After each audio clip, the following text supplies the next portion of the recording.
ملګرو یو ځل بیا سلامونه. نن 18 د اپریل دی، یوه میاشت یوه ورځ پې د پاسه وشوله چې پاکستان جابر ظالم ریاست زموږ په ګران وطن کابل کې په هغه روغتون باندې برید وکړو چیرته چې مظلوم بېوزله بېکسه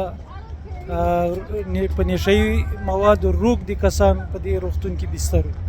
نو د دغې برید په ترڅ کې که څه هم رسمي سرچینې د نړیوالو دا ښیي چې 240 کسانو خو شخصي معلومات دا دي چې په دې کې د 300 کسانو نه زیات شهیدان شوي دي، تر 300 نه ډېر ټپیان دي. دا چې په دې سیمه کې شاوخوا څومره د سر او زیان نور تاوان اوښتی دی هغه خو نو بیخي بې حسابه دی. متاسفانه چې زمونږ د اسلامي امارت چارواکو په نړیواله سطح د هغه کیس لپاره څه چې لازم و هغسې کار یې لا نه دی کړی، او خو نیکه مرغه چې په اروپا کې یا په بار ملکونو کې ملګري افغانان چې چیرته اوسېږي د دوی لاریونونو یو څه رنګ راوړی دی. پرون ما د ملګرو ملتونو د بشري حقوقو د سازمان د یو مشر خبرې واورېدلې چې هغه افسوس په دې خبره وښودو چې په سیمه کې روان کم جنجالونه چې دي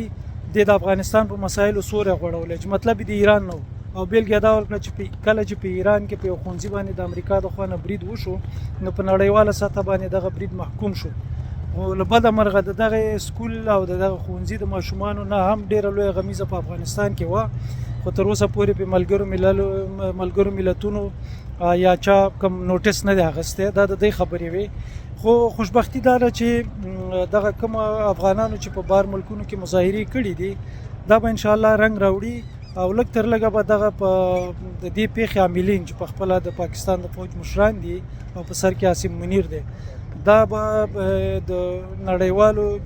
جرایمو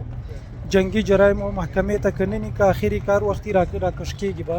خو که لږې هلې ځلې نورې موشي د موږ او تاسو ته معلومات شته چې د پاکستان هر چارواکي خصوصا نظامي دی چې کله تقاعد شي ریټایرډ شي او د وظیفې نه اخوا شي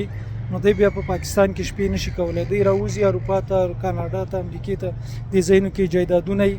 نو دلته اوسېږي. نو زما خیال دی چې لږ کوشش زموږ حکومت هم وکړي، اسلامي امارت چارواکي او زموږ افغانان هم یو څه مظاهرې نورې هم وکړي، نو دغه کیس ځي دغه ته د نړیوالو د جنګي جرایمو نړیوالې محکمې ته،